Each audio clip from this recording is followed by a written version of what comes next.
So last எபிசோட நம்ம பார்த்தது ஹாங் மயக்கம் போட்டு விழுந்திருப்பாங்க. அந்த வீடியோட எண்ட்ல ஹாங்க்கு எப்படி ஒரு ப்ராப்ளம் இருக்குன்ற விஷயம் ஜோக்கு தெரிஞ்சும் அவங்க யார்கிட்டயும் இதை பத்தி சொல்ல முடியாத நிலைமையில கஷ்டப்பட்டு இருந்திருப்பாங்க. ஸோ அதுக்கப்புறம் என்ன நடக்குது அப்படின்றத இன்னைக்கான வீடியோல பார்த்துடலாம். இதே நேரம் நம்ம யூன்ஹோவை காட்டுறாங்க. அவன் கார்ல சிக்னல்ல வெயிட் பண்ணிட்டு இருக்கும் போதே கண்டுபிடிச்சிடறான். அவன் பின்னாடியே ரொம்ப நேரமா ஒரு காரை அவனை ஃபாலோ பண்ணி வந்துகிட்டு இருக்குன்னு. அதனால அப்படியே ரூட்டை சேஞ்ச் பண்ணி ஆள் நடமாட்டமே இல்லாத மாதிரி ஒரு இடத்துல வந்து காரை நிறுத்துறான். இவனை ஃபாலோ பண்ணிட்டு வந்திருந்த அந்த கார்ல இருந்து அந்த கான்ட்ராக்டர் தான் இறங்குறான். நான் அவங்ககிட்ட எவ்வளவு டைம் பொறுமையா பேசி பார்த்துட்டு நீ கேட்கவே இல்லை. நிறைய பேரை என் மேல கேஸ் ஃபைல் பண்ண வச்சதுனால என்னால வேற எந்த கண்ட்ரிக்கும் போகவும் முடியல.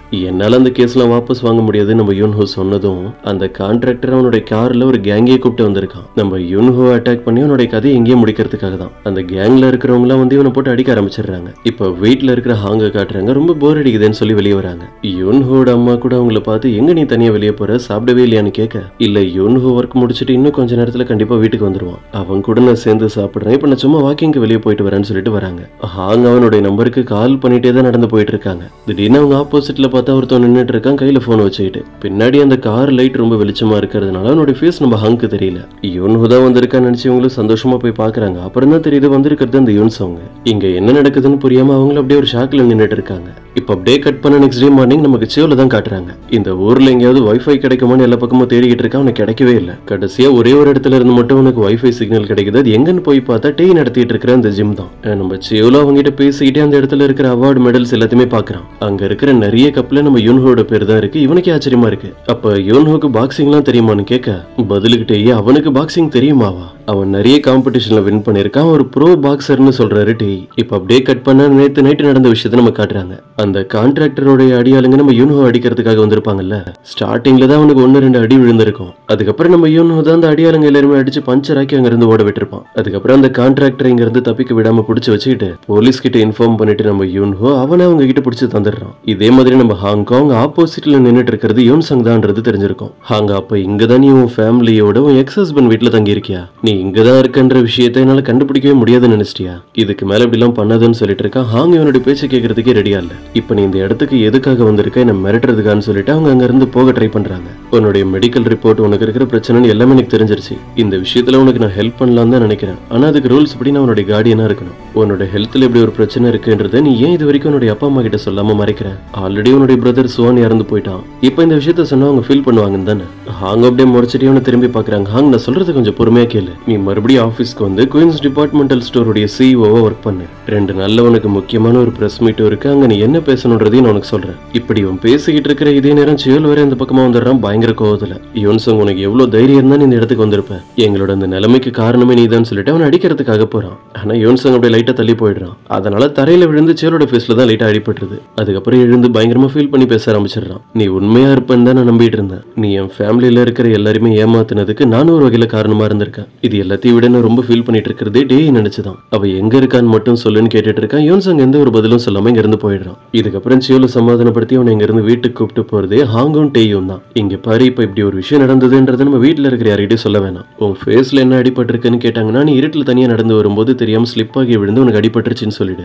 எதுக்காக இப்ப நான் இந்த விஷயத்த வீட்டுல சொல்ல வேணான்னு சொல்றேன்னா ஒரு முக்கியமான காரணத்துக்காக தான். யூன்ஹோக்கும் இது தெரியக்கூடாதுன்னு சொல்லி 2 பேர்கிட்ட சொல்லிட்டு இருக்காங்க. இங்க சரின்னு சொல்லிட்டு வீட்டுக்கு போன அடுத்த நிமிஷமே இந்த டே என்ன பண்றான், சியோன் கிட்ட எல்லா உண்மையும் உளறிடுறான். யூன்சங் இங்க வந்ததுல இருந்து இப்போ வரைக்கும் நடந்த எல்லா விஷயமும். இப்ப அப்படியே கட் பண்ண யூன்சங் தான் காட்டுறாங்க. அவ டேக்கு தான் கால் பண்ணி பேசிக்கிட்டு இருக்கான். நீ கொரியால யூஸ் பண்ணிட்டு இருந்த உன்னுடைய சோஷியல் மீடியா அக்கௌண்ட் எல்லாத்தையுமே டிலீட் பண்ணிட்டேன்ல, அதெல்லாம் நான் எப்பவோ டிலீட் பண்ணிட்டேன், இங்க வேற ஒரு நேம்ல தான் இருக்கான்னு சொல்றாங்க. எல்லாத்தையும் அவங்க கிட்ட பேசி முடிச்சிட்டு கடைசியா டே, சியோல் இப்ப எப்படி இருக்கா, அவனை மீட் பண்ணி பேசினியா?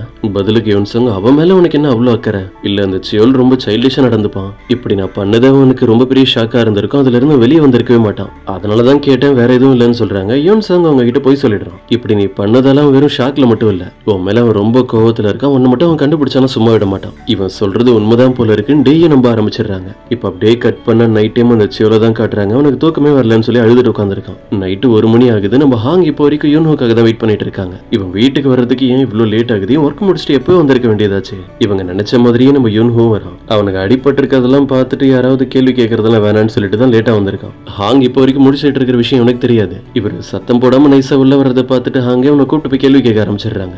என்ன நடந்ததுன்னு மறைக்காம உண்மையை சொல்லு, நீ வீட்டுக்கு வரதுக்கு ஏன் இவ்வளவு லேட்டு, உன் ஃபேஸ்ல வேற வேற அங்கங்க அடிபட்டிருக்கு, இப்ப நீ சொல்ல போறியா இல்லையான்னு கேட்க அவனும் தயங்கிட்டு இருக்கான். ஹாங் அவனுடைய ஃபேஸை டச் பண்ணி, நீ யார்கிட்டயும் சண்டை போட்டுட்டு வந்திருக்கேன்னு பார்த்தாலே தெரியுது, ஃபேஸ்ல மட்டும் தான் உனக்கு அடிபட்டிருக்கா இல்ல வேற எங்கேயாவது சொல்லி அவனுடைய கோட்ல ரிமூவ் பண்ண ஆரம்பிச்சிடுறாங்க. இதுக்கு எப்படி ரியாக்ட் பண்றதுன்னு தெரியாம இவனும் ஹாங் எனக்கு எதுவும் ஆகலன்னு சொல்றான். நீ கொஞ்ச நேரம் வாயை மூடிட்டு சும்மா இருன்னு சொல்லிட்டு அவனுடைய உடம்புல வேற எங்கேயாவது அடிபட்டிருக்கான்னு பாக்குறாங்க. ஆனா அவனுடைய முதுகுல நல்லா அடிபட்டிருக்கு. இதை பார்த்துட்டு நம்ம ஹாங் 4-5 பேர் கூட நீ சண்டை போட்டுட்டு வந்திருக்கிற மாதிரி தெரியுது, உன் பல்லு ஏதாவது உடஞ்சிருக்கான்னு சொல்லி அவனுடைய வாயை பிடிச்சி செக் பண்ணி பார்த்துட்டு இருக்காங்க டென்டிஸ்ட் மாதிரி. இவனும் ஹாங் கொஞ்ச நேரம் சும்மா இரு, நீ பயப்படுற மாதிரிலாம் எதுவும் இல்ல.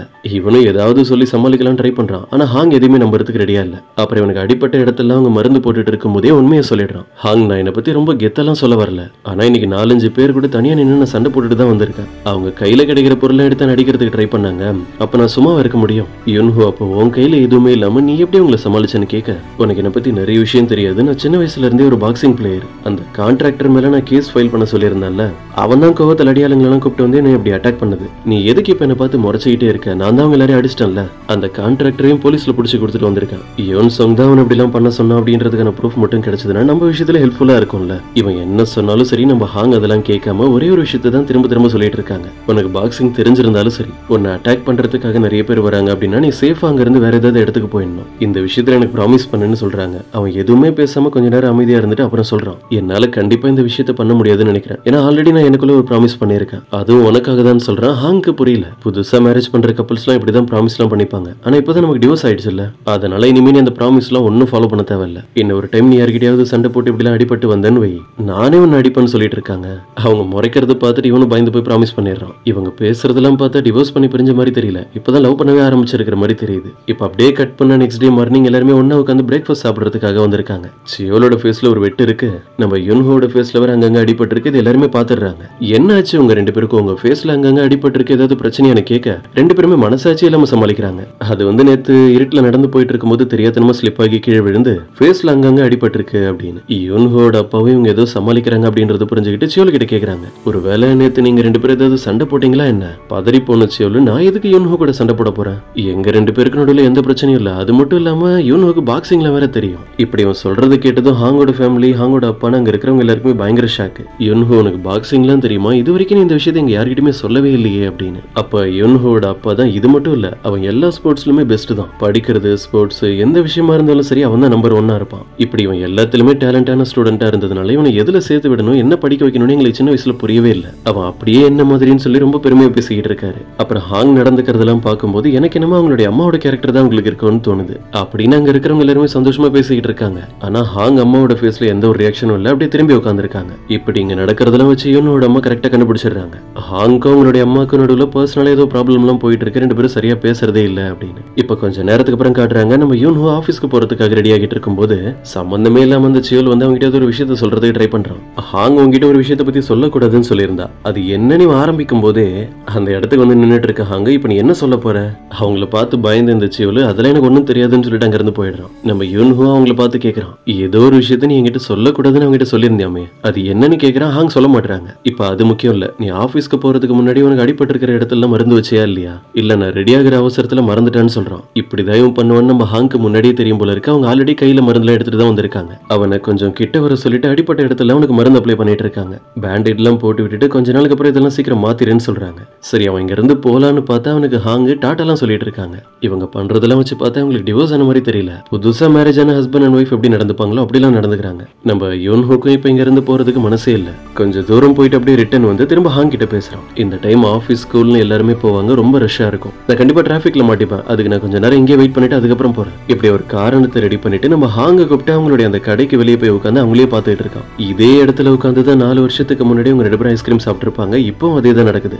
எல்லாத்தையுமே யோசிச்சு பார்த்துட்டு ஹாங் கிட்ட அவனுடைய ஃபீலிங்ஸை சொல்ல ஆரம்பிச்சிடறான். நம்ம ஏன் இதுக்கு முன்னாடி நம்ம லைஃப்ல இப்படி எல்லாம் எதுவும் பண்ணவே இல்லை? நம்ம 2 பேருமே இப்ப எவ்வளவு கேரிங்கா இருக்கும். ஆரம்பத்துல இருந்தே நம்ம இப்படி இருந்திருக்கலாம்ல. இதெல்லாம் நம்ம யுன்ஹோ இப்ப எதுக்காக அவங்க கிட்ட சொல்லிட்டு இருக்கானா, அவன் இப்பவும் ஹாங்க லவ் பண்ணிட்டு இருக்கான்றது அவங்களுக்கு தெரியணுன்றதுக்காக தான். அவன் அவ்வளவு ஃபீல் பண்ணி பேசிக்கிட்டு இருக்கான்னு நம்ம ஹாங் என்ன சொல்றாங்க, இப்ப நான் சொல்றதையும் கொஞ்சம் யோசிச்சு பாரு. நம்ம 2 பேருமே லவ் பண்ண ஸ்டார்ட் பண்ணும்போது பிரேக்கப் ஆகி பிரிஞ்சிருந்தா நமக்கு மேரேஜே நடந்திருக்காது. இப்போ வரைக்கும் நீ ஃபீல் பண்ணிட்டு இருக்கிற மாதிரி எந்த ஒரு ப்ராப்ளமும் இல்ல. நீ உனக்கு பிடிச்ச மாதிரி ஒரு பொண்ணை மேரேஜ் பண்ணிட்டு இப்போ வரைக்கும் உன்னோட லைஃப்ல சந்தோஷமா இருந்திருப்ப. இதுக்கு நம்ம யுன்ஹோ என்ன சொல்றான், ஒருவேளை நமக்கு பிரேக்கப் ஆகி பிரிஞ்சிருந்தா தான் என்னோட லைஃப்ல ரொம்ப கஷ்டப்பட்டிருப்பேன். என்ன நினைச்சு நீ கவலை கவலைப்பட்டுட்டு இருந்திருப்பேன்னு எனக்கு தெரியல. ஆனா நான் உன்னை பத்தி மட்டும்தான் யோசிச்சுட்டு இருந்திருப்பேன். இப்ப இந்த மாதிரி ப்ராப்ளம்லாம் நீ ஃபேஸ் பண்ணிட்டு இருக்கும்போது நான் கூட இல்லாம நீ தனியா இருக்கன்னு நான் யோசிச்சாலே ரொம்ப கஷ்டமா இருக்கு. உனக்கு இந்த மாதிரிலாம் ப்ராப்ளம் வரும்ன்றது எனக்கு ஸ்டார்டிங்லேயே தெரிஞ்சிருந்தா நான் உன்னை கண்டிப்பா ஃபீல் பண்ணவே விட்டுருக்க மாட்டேன். நீ உன்னோட ஒர்க்லாம் முடிச்சுட்டு டயர்டா வந்து உட்கார்ந்து இருக்கும்போது நான் உங்ககிட்ட பேசலாம்னு நினைப்பேன். ஏன் ஒரு மாதிரி டல்லா இருக்க, எதையும் யோசிக்காம கொஞ்சம் ரிலாக்ஸ் ஆயிருன்னு சொல்லலாம்னு தோணும். ஆனா நான் கிட்ட வந்தும் கூட இதை பத்தி எதுவுமே பேசாம அப்படியே திரும்ப போயிட்டேன். இப்படி இவன் போனதுக்கு அப்புறம் நம்ம ஹாங் அப்படியே அவனை திரும்ப பார்த்து முறைச்சிட்டு இருக்காங்க. ஏன்னா அவங்க வெயிட் பண்ணிட்டு இருந்ததே யூன்ஹோ வந்து அவங்களை சப்போர்ட் பண்ற மாதிரி ஏதாவது பேசணுன்றதுக்காக தான். இப்படிதான் இவங்க ரெண்டு பேருக்கு நடுவில் டிஸ்டன்ஸே அதிகமாகிடுச்சு. யாராவது பேசுவாங்கன்னு வெயிட் பண்ணி கடைசியில் யாருமே பேசாம போயிட்டாங்க.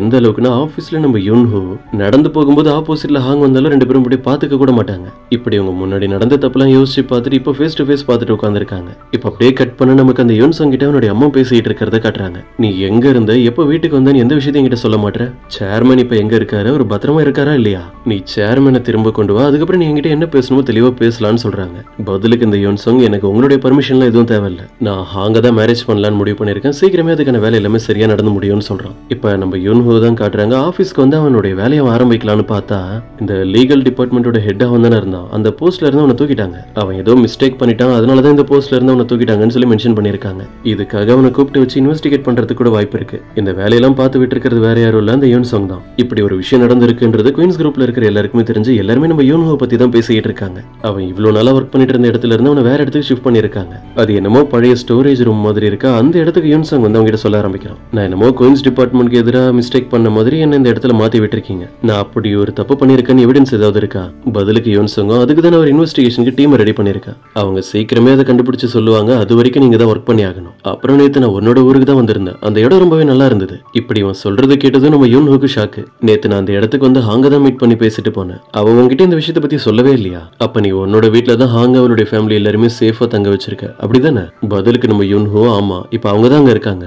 இதை விட இன்னொரு முக்கியமான இன்ஃபர்மேஷன் நான் சொல்றேன். அந்த கான்ட்ராக்டரை பிடிச்சு நான் போலீஸ் கிட்ட தந்துட்டேன். இப்ப இன்வெஸ்டிகேஷன் தான் போயிட்டு இருக்கு. சீக்கிரமே அவன் யாருக்காக வேலை செஞ்சுட்டு இருந்தான் அப்படின்றத கண்டுபிடிச்சிருவாங்க. அவன் இப்ப ஏதோ வாய் திறந்து உண்மையை சொல்ற மாதிரி தெரியல, ஆனா நான் எப்படியும் அந்த விஷயத்தை வெளியே கொண்டு வந்துருவேன்னு பேசிட்டு இருக்கான். இதை கேட்டதுமே யூன்சங்கோட ஃபேஸ் லைட்டா சேஞ்ச் ஆகிடுது. சரி உன்னால முடிஞ்சதை பண்ணிக்கோன்னு சொல்லிட்டு அங்க இருந்து போறான். இப்ப அப்படியே கட் பண்ண நமக்கு அந்த கிரேஸை தான் காட்டுறாங்க. சன்யாங் தான் இது ஒரு முக்கியமான விஷயம் பேசுறதுக்காக அவங்களை இந்த இடத்துக்கு வர சொல்லியிருக்காங்க. நீ எனக்காக ஒரே ஒரு ஹெல்ப் மட்டும் பண்ணணும். சேர்மன் இப்ப எங்க இருக்காருன்னு நீ மட்டும் தேடி கண்டுபிடிச்சு என்கிட்ட சொல்லிட்டேன்னு வை. நீ ஆசைப்பட்ட மாதிரியே குயின்ஸ் டிபார்ட்மெண்டல் ஸ்டோர் அதோட சிஇஓ நான் மாத்திடுறேன். அவ்வளவுதான் கிரேஸ். இந்த சான்ஸை விட்டுறக்கூடாதுன்னு சொல்லி ஒரு டீமை ரெடி பண்ணி கொரியால இருக்கக்கூடிய டாப் ஹாஸ்பிட்டல் எல்லாத்தையுமே செக் பண்ண சொல்லிட்டு இருக்காங்க. கிரேஸுக்கு ஆல்ரெடி பிசினஸ் மேன்ஸோட கான்டாக்ட்லாம் இருக்கு, அதனால இந்த விஷயம்லாம் உங்களுக்கு ரொம்ப ஈஸியா இருக்கு. இன்னொரு பக்கம் நமக்கு ஆண்ட் ஜோவை காட்டுறாங்க. அவங்களுடைய டிடெக்டிவ் கிட்ட இருந்தா உங்களுக்கு கால் வந்திருக்கு. உங்களுடைய அப்பா இப்ப எப்படி இருக்காருன்னு எங்கிட்ட டீடைல்ஸ் கேட்டுட்டு இருந்தீங்கல்ல, ஒரு இன்ஃபர்மேஷன் கிடைச்சிருக்கு. அது என்னன்னா அந்த யூன்சங்க ஒரு வேற ஏதோ ஒரு ஹாஸ்பிட்டலுக்கு ஷிஃப்ட் பண்ணிருக்கான். இதை கேட்டதும் ஆண்ட் ஜோ டென்ஷன் ஆகிடுறாங்க. அவங்களுக்கு எவ்வளவு தைரியம் இருந்தா அப்படிலாம் பண்ணிட்டு இருப்பாங்க. நான் அவங்களை தேடி போறேன்னு சொல்லி ரெடி ஆகிட்டு இருக்காங்க. அவங்க நடந்து போயிட்டு இருக்கும்போது ஆப்போசிட்ல பார்த்தா அந்த சாங் வராரு. நீங்க தானே அன்னைக்கு என்னுடைய அம்மா கூட உட்காந்து ஃப்ரெண்டு மாதிரி பேசிட்டு இருந்தது. அவங்க யாருக்கிட்டயும் இவ்வளவு சீக்கிரம் பேசி பழகில நான் பார்த்ததே இல்ல. பதிலுக்கு ஆண்ட் ஜோ இப்ப இதெல்லாம் பேசுறதுக்கு எனக்கு டைம் இல்ல அப்படின்னு சாங்கோட அம்மா இவங்கிட்ட ஒரு கர்ஷிப் தந்திருப்பாங்கல்ல, அதை எடுத்து அவர்கிட்டயே தந்துட்டு இங்க இருந்து போறாங்க. என்னோட அம்மா அவங்களுடைய கர்ஷிப் உங்களுக்கு தந்தாங்களா அப்படின்னு ஏதாவது காரணம் இல்லாம இருக்காது. அன்னைக்கு அவங்க அழுதுட்டு இருந்திருக்காங்க அப்படின்றத சாங் கண்டுபிடிச்சிடுறாரு. ரொம்ப வீக்கா இருக்கிறவங்க மட்டும் தான் இந்த மாதிரி சின்ன சின்ன பிரச்சனைகளும் அழுதுட்டு ஃபீல் பண்ணிட்டு உட்காந்துருப்பாங்க. ஒண்ணு நம்ம ஸ்ட்ராங்கான பர்சனா இருக்கணும், இல்லைன்னா நம்ம வீக்கா இருக்க கூடாது. இப்படி மறுபடியும் ஏதாவது நடந்து நீங்க ஃபீல் பண்ற மாதிரி உங்களுக்கு தோணுச்சுன்னா உங்களுக்கு பிடிச்சது போய் நல்லா வாங்கி சாப்பிடுங்க அப்படின்னு ஒரு அட்வைஸ் பண்ணிட்டு சாங் இங்க இருந்து போறாரு. அண்ட் ஜோக் ஒன்னும் புரியல. நானும் வந்ததுல இருந்து பாக்குறேன் இந்த ஊர்ல இருக்கிற எல்லாரும் இப்படிதான் சம்பந்தமே இல்லாம எதையாவது பேசிட்டு இருக்கானுங்க. இன்னொரு பக்கம் நமக்கு யூன்ஹோட அப்பா தான் காட்டுறாங்க. அவரே சோகமா இருக்காரு. ஏன்னா குயின்ஸ் குரூப்போட பேர் ரொம்ப டேமேஜ் ஆனதுனால இங்க நடந்த எலெக்ஷன்ல அவர் ஊர் தலைவரை அப்பாயிண்ட் பண்ணிருப்பாங்கல்ல, இப்ப அவருக்கு அகெயின்ஸ்டா நின்னு அந்த ஆளுக்கு தான் ஊர் தலைவர் போஸ்ட் கொடுத்து வச்சிருக்காங்க. நம்ம யூன்ஹோட அப்பா இருக்காருல்ல, அவர் இந்த ஊர்ல ஆரஞ்சு இந்த மாதிரி நிறைய ஃபார்மிங் எல்லாம் பண்ணிட்டு இருக்காரு. ஆனா அந்த ஆள் வந்ததுல இருந்தே இங்க இருக்கிற நம்ம எல்லாருமே ஆப்பிள் ஃபார்மிங் தான் பண்ணணும்னு சொல்லிட்டு இருக்கான். கட் பண்ண இப்ப நமக்கு சியோல தான் காட்டுறாங்க. அவன் டேய் எப்படியாவது கான்டாக்ட் பண்ண முடியுமான்னு சொல்லி நிறைய மெத்தட ட்ரை பண்ணி பாக்குறான். ஆனா எதுவுமே ஒர்க் அவுட் ஆகல. ஆனா அவங்க யூஸ் பண்ணிட்டு இருந்த எந்த ஒரு அக்கௌண்ட்டும் இப்ப ஆக்டிவா இல்ல. எப்படி நான் அவளை கண்டுபிடிக்க போறேன்னு யோசிச்சிட்டே அப்படியே பக்கத்துல பார்த்தா டேயோட பையன் உட்கார்ந்து ஒரு ஆன்லைன் கேம் விளையாடிட்டு இருக்கான். அந்த கேமை பார்க்கும்போதுதான் சியோலுக்கு ஞாபகம் வருது. டேயும் அதை விளையாடிக்கிட்டே இருப்பாங்க. போர் அடிக்கும் போதெல்லாம் டேய் கூட சேர்ந்து இவனும் அந்த கேம் தான் விளையாடிட்டு இருப்பான். இப்ப அவனோட போன் எடுத்து அந்த கேமை செக் பண்ணி பாக்குறான். அதோட ஃப்ரெண்ட் லிஸ்ட்ல டேய் இருக்காங்க.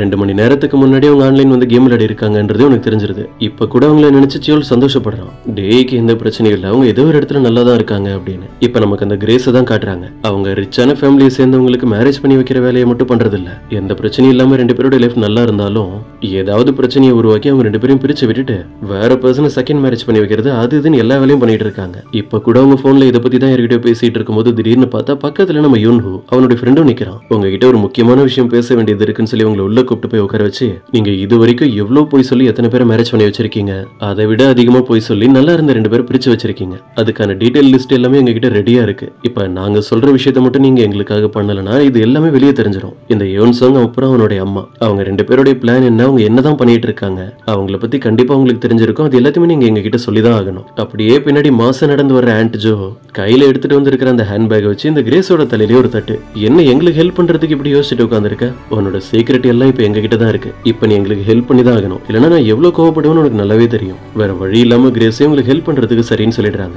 சேர்மேன் இப்ப எங்க இருக்காருன்னு அந்த யோன்சங்க்கு மட்டும் தான் தெரியும். அவரை வேற ஏதோ ஒரு ஹாஸ்பிட்டலுக்கு அவன் ஷிஃப்ட் பண்ணி வச்சிருக்கான். சேர்மேனை சீக்கிரம் கண்டுபிடிக்கணும் அப்படின்ற வேலையை தான் அவனுடைய அம்மாவும் எங்கிட்ட கொடுத்திருக்காங்க. நம்ம எல்லாருமே ஒன்னா சேர்ந்து கொரியால இருக்கிற ஹாஸ்பிட்டல் எல்லாம் தேனோன்னு சீக்கிரமா கண்டுபிடிச்சிடலாம். இப்படி ஒரு பிளான் பண்ணி நம்ம யூன்ஹூ அப்புறம் இவனுடைய டீம்ல இருக்கிற எல்லாருமே அந்த யோன்சங்க்கு தெரியாம சேர்மன் எப்படியாவது சீக்கிரம் கண்டுபிடிச்சாகணும்னு தேட ஆரம்பிக்கிறாங்க. சோ இன்னைக்கான வீடியோ இதோட முடியுது. இது உங்களுக்கு பிடிச்சிருக்கும் நம்புறேன். அப்படி பிடிச்சிருந்தா மறக்காம உங்களுடைய ஃப்ரெண்ட்ஸ்க்கு ஷேர் பண்ணிடுங்க.